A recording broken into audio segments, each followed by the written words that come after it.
Bismillahirrahmanirrahim. Ya. Kemampuan manusia dapat melihat Allah adalah fakta. Melihat Allah yang sejati bukan sekedar tajalli. Dalil-dalilnya. Junun al-Misri berkata, barang siapa yang belum merasakan sesuatu, maka berarti belum mengenalnya. Yang kedua adalah sabda Nabi tentang ihsan. Jika kamu tidak mampu melihat Allah, maka kamu harus bisa merasakan Allah Maha melihat.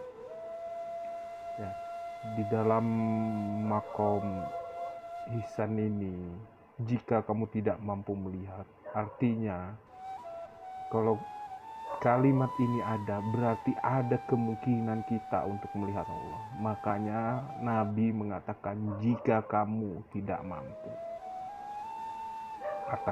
atau kata lainnya belum mampu, maka kamu harus bisa merasakan Allah. Ada dua makom. Makom melihat adalah makom yang sempurna, dan merasakan ini sama seperti apa yang dikatakan Junun al-Misri tadi. Merasakan itu adalah makom dasar. Dari hadis ini menunjukkan betul bahwa Allah itu dapat dilihat. Renungkanlah. Yang ketiga adalah surah Al-A'raf 172. Alastu bi rabbikum. Kita menjawab, bala syahidna. Allah berfirman, apakah aku Tuhanmu? Kita menjawab, betul engkau Tuhan kami. Firman Allah ini adalah bukti persaksian kita kepada Allah. Tentu syarat bersaksi itu sudah pasti melihat apapun itu. Jadi saksi apapun itu pasti syaratnya kita melihat. Apa yang menjadi alasan kita tidak bisa melihat? Sedangkan ruh itu tidak pernah berubah dari awal sampai akhir. Dan di kehidupan ini, ruh itu berada di dalam jasad kita. Apa yang membuat kita tidak melihat Allah? Tentu alasan itu karena dosa-dosa yang membuat buta kita, dan sesuatu alat yang dititipkan kita tidak berfungsi. Dan keempat, bukti keempat adalah Allah dalam Asmaul Husna, yang artinya Al-Jahir. Allah itu maha nyata, mustahil maha nyata tidak bisa dilihat. Allah tidak terhijab, karena Allah, jika dia terhijab, artinya hijab itu lebih besar daripada Allah. Sedangkan Allah sendiri itu adalah maha besar. Dan yang kelima, dua kalimat syahadat. Asyhadu an la ilaha illallah wa asyhadu anna Muhammadar Rasulullah. Masuk Islam dan kafah dan dijamin masuk surga. Dua kalimat inilah ditegaskan kembali saat kita di dunia. Syahadat mana yang dijamin masuk surga? Tentu bukan persaksian yang palsu. Apakah selama ini kita melihat Allah, melihat Rasul? Maka dari lima bukti ini, semua menegaskan bahwa Allah itu dapat disaksikan dan harus bisa disaksikan. Dan ditegaskan kembali oleh Nabi pada sabda yang lain. Man arafa nafsahu faqad arafa rabbahu. Barang siapa mengenal dirinya, maka akan mengenal Tuhannya. Nabi mengisyaratkan mampu mengenal Allah itu artinya harus mampu mengenal diri. Karena apa? Karena di dalam diri ini yang sebenar-benarnya dirilah yang mampu betul mengenali Allah. Karena mengenal Allah tentu dengan ilmu Allah itu sendiri.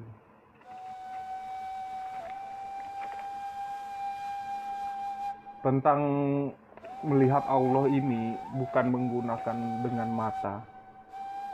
Karena mata, panca indera mata ini kemampuan terbatas.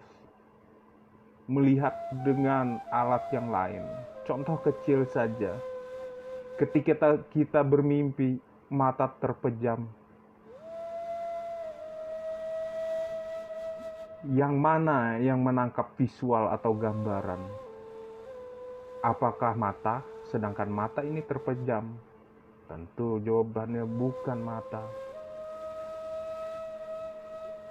Jadi melihat Allah ini prakteknya pernah dilalui para nabi. Tapi yang tercatat adalah, dan itu pasti semua nabi pasti penyaksian. Tapi yang tercatat di Al-Quran adalah Nabi Adam ketika di surga. Dia mencari akhirnya Ibrahim. Nabi Adam tak perlu mencari karena dia diciptakan langsung dan menyaksikan. Ibrahim mencari, melihat bulan, melihat matahari, dikiranya Tuhan. Akhirnya Allah lah yang berkenaan mengenalkan dirinya. Nabi Musa di Bukit Tursina, dan Nabi Muhammad istimewa karena diundang langsung dengan Isra Mi'raj, yang dimana Nabi Muhammad hanya ada Nabi dan Allah saja, sedangkan Jibril hanya mampu mengantar di langit ketujuh. Nah, sekarang masuk pada pengenalan sifat dulu ini tadi, yang mengenal diri maka kamu akan mengenal Tuhan.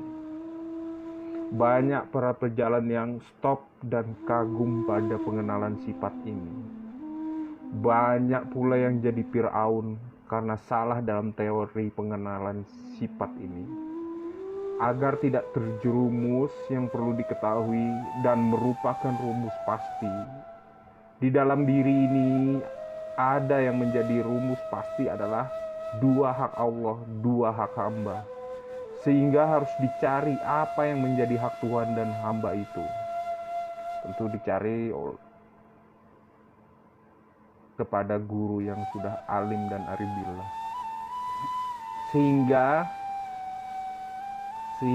mengetahui Allah tidak pantas disematkan kepada hamba.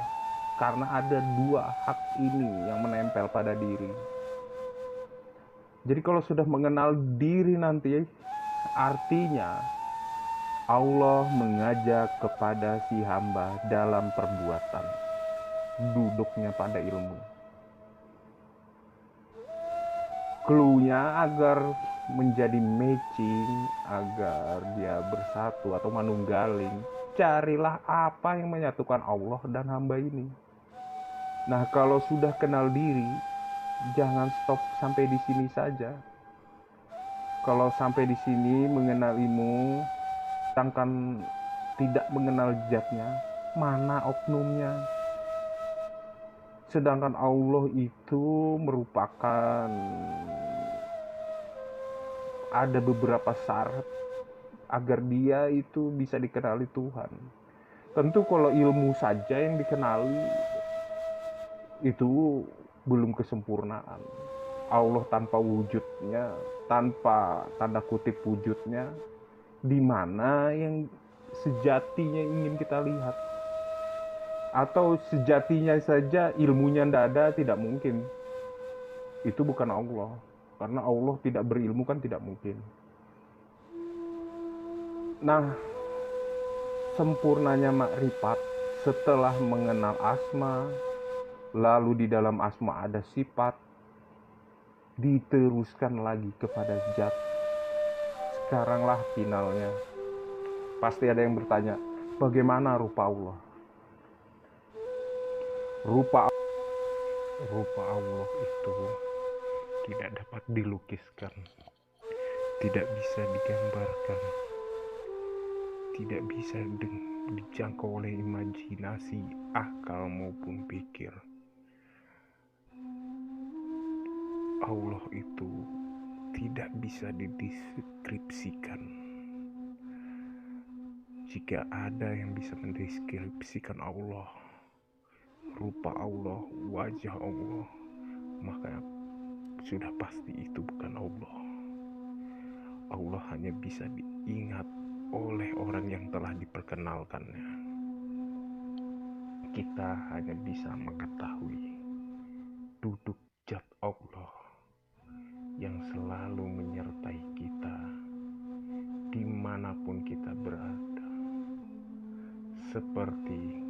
Seperti orang yang disiram air, tapi karena orang ini tadi disiram oleh air, maka seperti tidak ada jarak. Padahal air dan orang itu jelas berbeda. Nah, disitulah yang disebut juga zat, sifat yang bermanunggaling kepada insan. Atau seperti halnya ikan dan air laut. Kemanapun ikan ini menghadap, di situ ada wajah Allah.